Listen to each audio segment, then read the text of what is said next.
Two historic hurricanes, 16 years apart to the day, striking nearly the same area. Hurricane Ida, of course, made landfall on August 29th, cutting a path of devastation from the deep south into the northeast. On the same date in 2005, Hurricane Katrina made landfall, and to this day remains one of the costliest and deadliest hurricanes in our nation's history.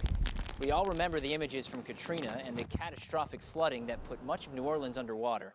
And yet, what if I told you that storm could have been even worse? That's right, Katrina actually was a weaker storm by winds when it made landfall than Ida was. So remember, hurricanes are fueled by warm ocean waters, and generally speaking, the warmer they are, the more a storm can strengthen. All over the central Gulf of Mexico, Katrina fed off of some very warm waters to reach Category 5 intensity. This is what it looked like at its peak with 175-mile-per-hour winds. However, prior to landfall, cooler waters and something called an eye wall replacement cycle forced the storm to weaken. It made landfall as a Category 3 with the winds 50 miles per hour lower than where it was at its peak.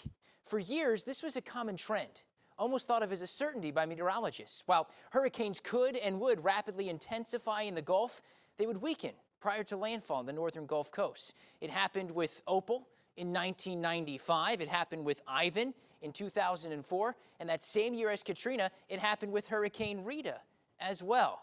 But Ida followed a different script. It strengthened all the way up to landfall, striking as a high-end Category 4 storm with 150-mile-per-hour sustained winds. Ida follows a troubling trend of storms doing exactly that in the Gulf of Mexico, striking at their peak intensity. That includes 2020's Category 4 Hurricane Laura in Louisiana and 2018's Category 5 Hurricane Michael in the Florida Panhandle. Let's go back to Katrina. One of the things that helped that storm to weaken is a process called upwelling. And to understand why that is, let's pretend that this bowl of water is the waters of the Gulf of Mexico, and this hairdryer represents the fierce winds from a hurricane. As the fierce winds blow over the top layer of the water, water rises up from the bottom of the bowl, or the depths of the Gulf of Mexico, to replace it. This is upwelling, and usually it leads to water temperatures falling as cooler waters from the ocean floor mix with and replace the warmer waters above. It robs the hurricane of the warm waters it uses as fuel and helps to weaken the storm, as we saw with Katrina. But what happens if that water near the ocean floor isn't cooler? If instead it's nearly as warm as the already sizzling hot surface water? Ida, or Laura, or Michael.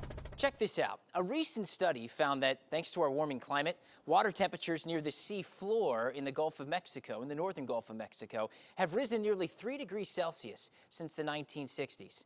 That small rise in temperatures means less of an impact from upwelling, allowing storms to hit the northern Gulf Coast at full strength like Ida did.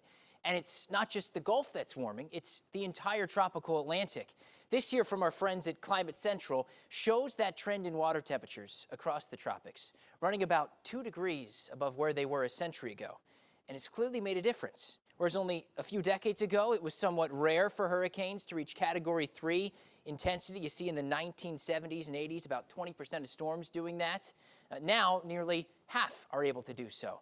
That means when a hurricane threatens land, it has a higher chance of being a major hurricane, like Ida, with stronger winds and a more dangerous storm surge.